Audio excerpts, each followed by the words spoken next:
Sherlock Holmes's clients were the rich and famous. They came from all walks of life, even the humblest. Indeed, he was more apt to give heed to the humble client, the minor tragedy, because that was the nature of the man, human and understanding.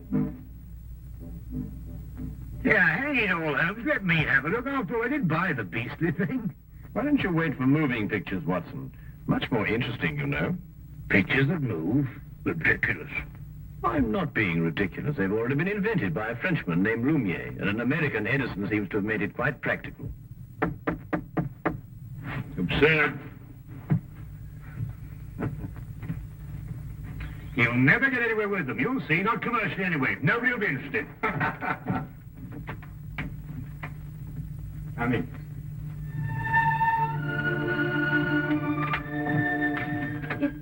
Is Mr. Sherlock Holmes in, please, sir? Yes, he is. I'd like to see him if you'll speak to me, please, sir. Of course he will.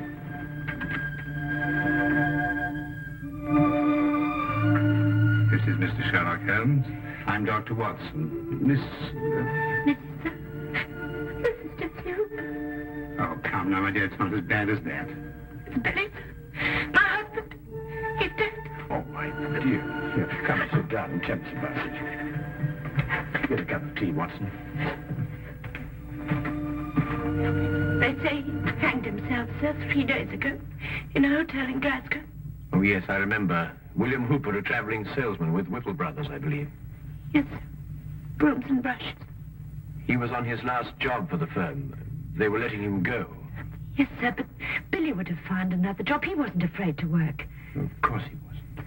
He didn't hang himself, sir. He didn't. Jessie, I believe you have a baby.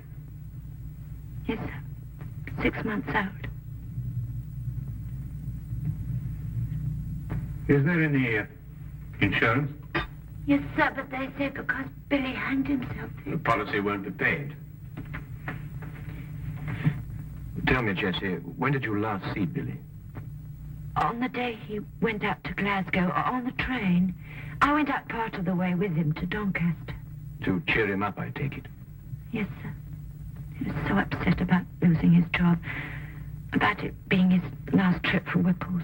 Yes, of course, I understand. Was he in a more cheerful frame of mind when you left the train at Doncaster? Oh, yes, sir. We had ever such a jolly time. There was a gentleman in the compartment who was so funny he kept us in stitches. When he laughed, you just couldn't help laughing with him. I see. Was there anyone who might have benefited by his death? No, sir. No one at all. Was he a native of London? No, sir. He came from Export. That's a little village in Cornwall. I see. Well, I can't promise anything, Mrs. Hooper, but I'll certainly do my best. Now, where can I get in touch with you? Number 26, Western Lane. And sir, there's something I must tell you. Yes, Jessie? I'm not very well off, and what with the expenses of the baby and... Never mind. There's no fee. Oh, thank you, sir.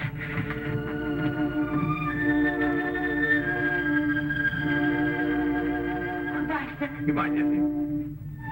Sir, I don't know how to...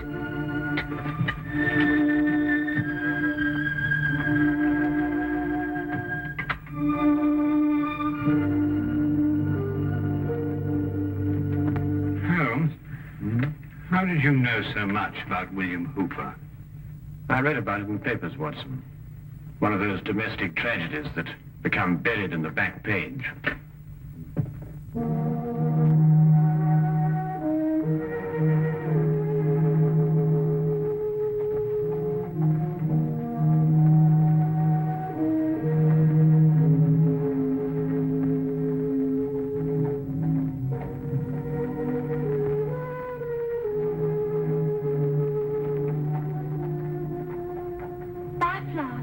No, thanks.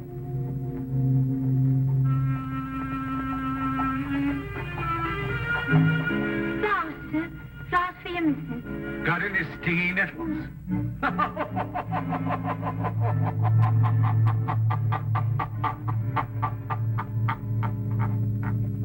If you want to kill somebody, you can poison them or shoot them or stab them or push them over a cliff if you like, but you don't hang them. It's still deucedly awkward. Unless, of course, you want to make it look like suicide. Oh, Watson, be a good fellow, would you, and buy me 15 feet of manila rope before we go out to Glasgow?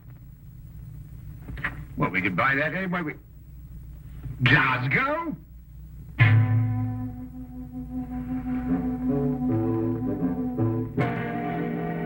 You know, Mr. Holmes, I'm only allowing you to see this rope because my cousin, Inspector Lestrade, asked me to.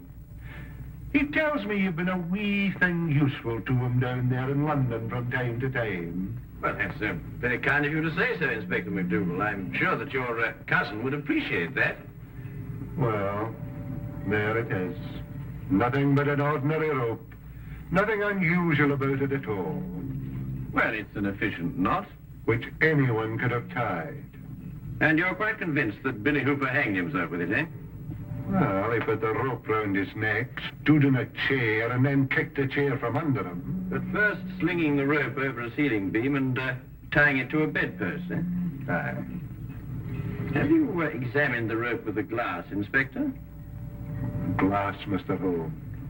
In Glasgow, we have another use, a more practical use for a glass. To put a wee drop in, you can. Oh, yes, yes. Then you find this glass a wee bit different, Inspector. It helps you to see things more clearly. Just what am I supposed to see with this? That the fibers on the rope that were slung over the beam point towards the noose. I can see which way they point, but I can't see the point of them. Oh, well. You will, Inspector. Now I should like to have a look at Billy Hooper's shoes and the room in which he was supposed to have hanged himself. Mr. Holmes, I'm beginning to have a great deal of sympathy for my cousin, Inspector Lestrade, to say nothing of the entire London police force.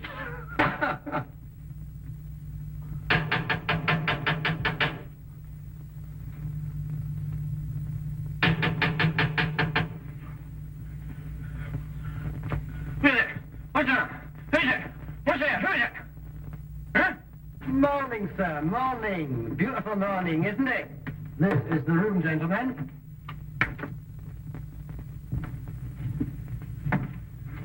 This is the beam, I presume, over which the rope was slung. And this is the bedpost the laddie tied the rope to. Interesting. Just a little routine detection, sir. Why don't you go back to sleep? Watson, let me have the rope you bought in London, would you? Yes.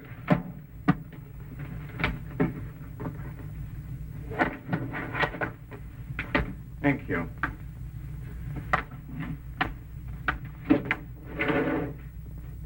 Now, would you come and stand under the noose?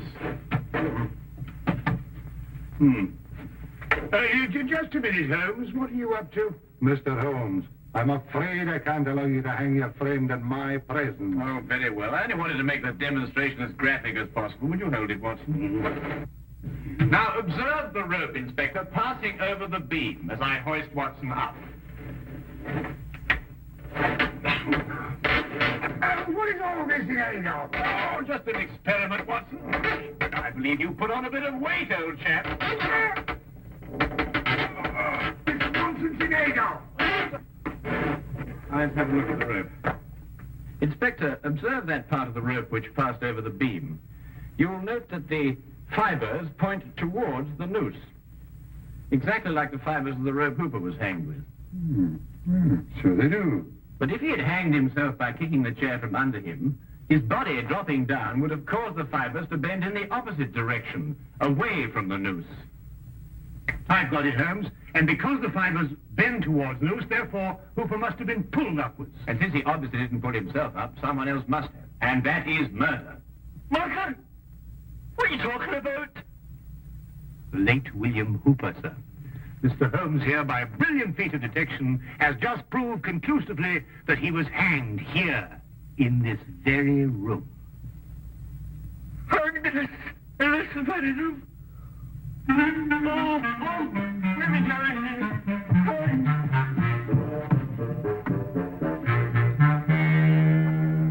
And this, I presume, is the chair that Hooper stood on. That's it. Yeah, there are no scratches on the seat.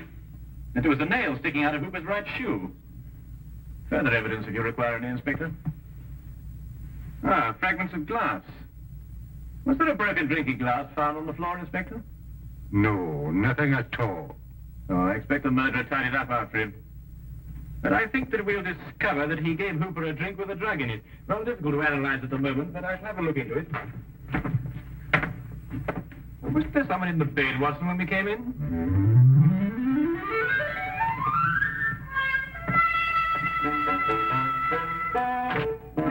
John Carver, 28 Minute Road, Birmingham. Henry Hampton, 76 Casket. 76 Casket Lane? Do you recall Hampton? Hampton. Yes, I remember a salesman, I believe. Stayed just the one night, not one of our regulars. Did you notice anything in particular about him? No. Yes, he limped. That's right, he limped. He limped, did he? That would prove useful, thank you.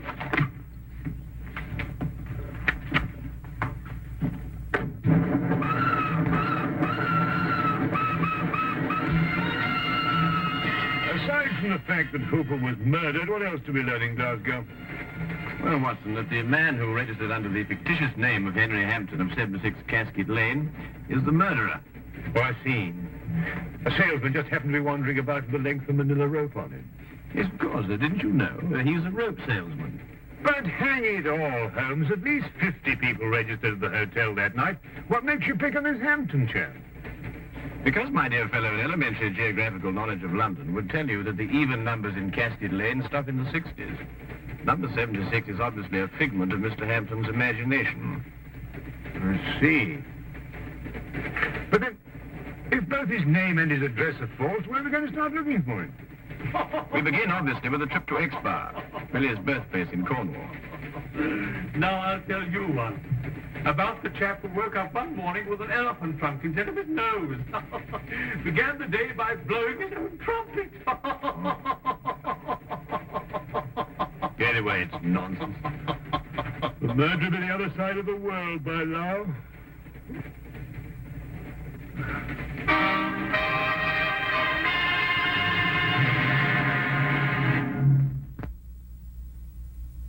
And now we return to the case of the Jolly Hangman.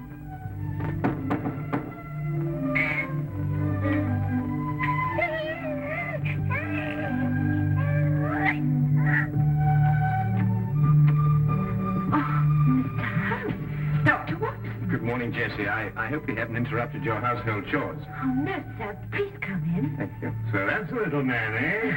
Yes, sir, that's little Billy. Oh, I say, Holmes, look at that chest, too. Look at these biceps. Yes, Watson, and look at that nice high forehead and that well-developed cranium.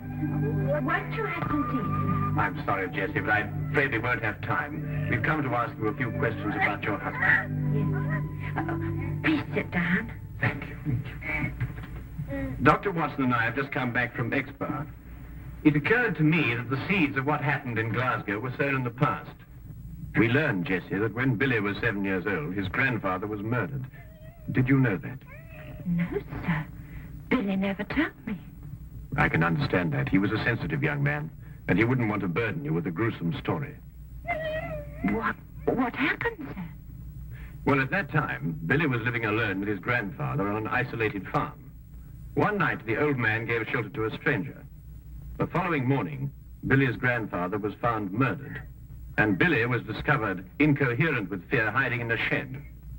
The murderer was never identified. The only thing that Billy could tell the police was that the man lived. Exactly, Watson.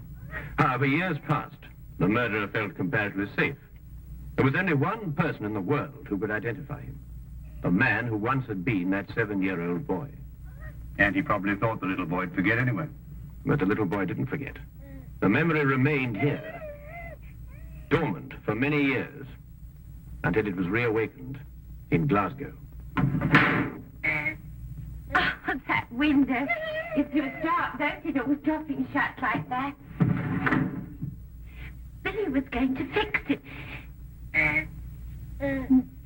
In Glasgow, sir? Yes, where he encountered the murderer. The memory began to stir, perhaps awakened by that limp. And the murderer began to realize that sooner or later, Billy would remember and identify him. Now I understand. Understand what? Billy's nightmares. Oh, such frightful ones he'd always have. Moaning something about a hobble. Of course, a hobble, a limp. But he could never remember what the nightmares were about.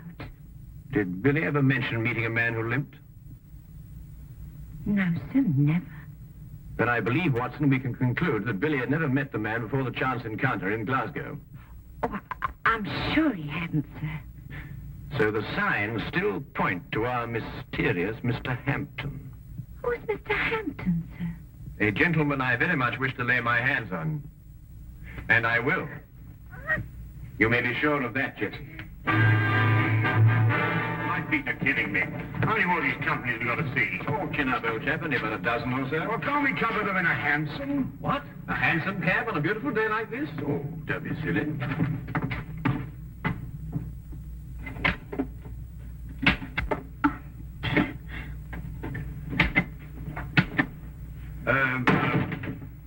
Good afternoon. Do you use a colon or a semicolon after, dear sir? Oh, colon, miss. Now, come along, Holmes. You know better than that. A semicolon, young lady. I can't find either. Tell me, is your sales manager in? A sales manager? That'd be Mr. Thornton, wouldn't it? Or Mr. Baxter? Yes, Mr. Baxter. Did you have an appointment with him? No. Must we have one? I don't know. I'll ask him.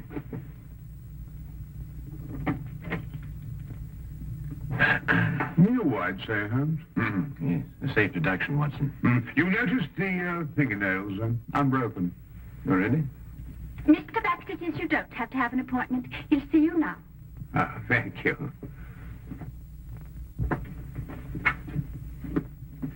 Good afternoon, gentlemen. Good afternoon. And what may I do for you? Good afternoon. My name's Dr. Watson, and this is Mr. Sherlock Holmes. Sherlock Holmes, eh? Oh, this is an honor. Not here to arrest anyone, though, I hope. Would it be an imposition to ask for your salesman's itinerary during, let's say, the last few weeks? The cities they've covered? No sooner asked than done, as the genie said. Oh, must be in the file drawer. Our road chart, you know. Dr. Watson, would you mind getting it? It's in the drawer over there. Yes, of course I will. The brown folder. Yes, that's it. Thank you. Now, let's see, shall we? Johnson covered Wales all this month. Harkinson over in Ireland. You're quite sure you've had no one in Glasgow? That's right. Used to go on the road myself, but not any longer. Can't stand the trains. Haven't been in one for years. Well, thank you very much indeed. And good day to you, sir. Good day. Come back if you've got any loose ends to tie up.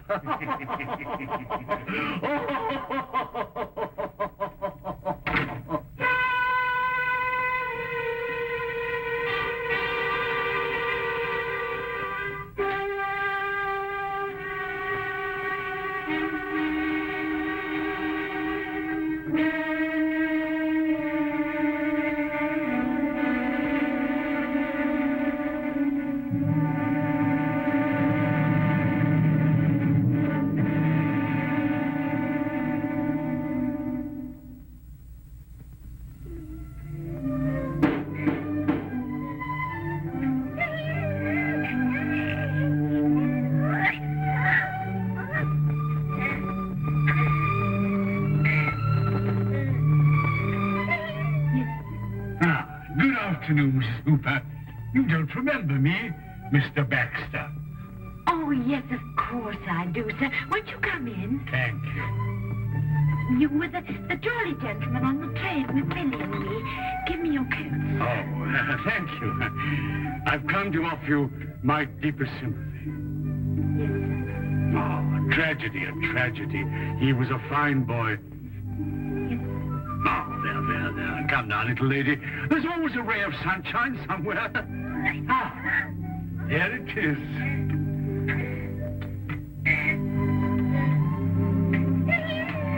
A little bundle of happiness. A joy and blessing for you. You'll always have...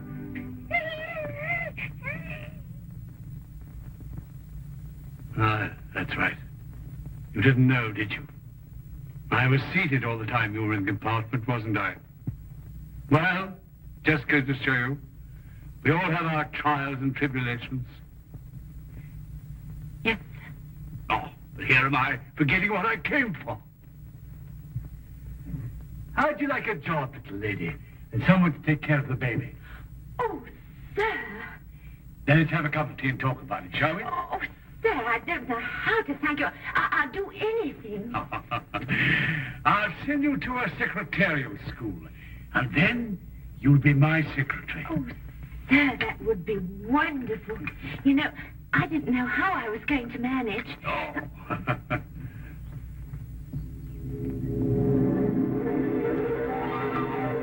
Take sugar, sir. Huh? Oh, no, thank you. Looking at you is sugar enough for me. Really? My friend Sherlock Holmes tells me you've been to see him. Do you know Sherlock Holmes, sir? Oh, I should think I do. Always asking my advice, Sherlock is. Can't solve the case without me, he says. He and Dr. Watson went up to Glasgow, you know, inquiring at the hotel where Billy was. And then they went down to Expa. How do you know all that, sir? Oh, Sherlock tells me everything. I suppose you told him that you and Billy met me on the train. And you gave him my name. I'm afraid I'd forgotten your name, sir. And you now? And you're the only one who knows, eh? Well, wouldn't Sherlock be surprised to find that I'd met Billy on the train? Yes, indeed. Wouldn't he be surprised?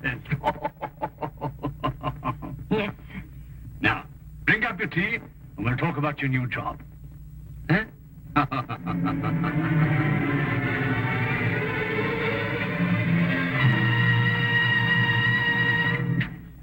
What is it? On the train coming down from Glasgow. What about the train? That's where we heard that laugh. By Jove, you're right. The man telling jokes in the next compartment. Oh, I've been a fool. Why do you suppose he sent you to get that road chart when he could have got it himself? Well, I suppose I was nearest to him. No, because he didn't want us to see that he lived. Don't you understand? He's the jolly man in the train who cheered up Billy and Jessie.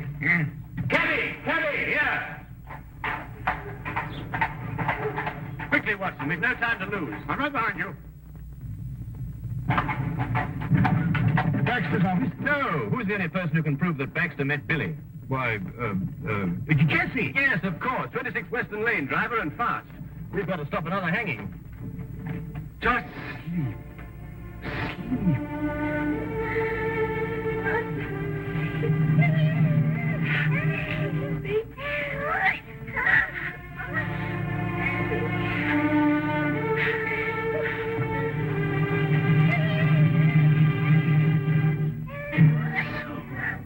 You had to go to Sherlock Holmes, eh? Couldn't leave well alone, could you? You're just like your husband in that. He couldn't let sleeping dogs lie either. The way he looked when he saw me walk out of the train at Glasgow. Well, maybe he wouldn't have remembered my limp from that night, and maybe he would. No point in taking chances. I don't believe in taking chances. Mrs. Hooper? Mrs. Hooper! It's Sherlock Holmes. Open the door. Mrs. Hooper! Jessie, it's Sherlock Holmes. Open the door. Jessie, open the door. All right, Watson, break it down.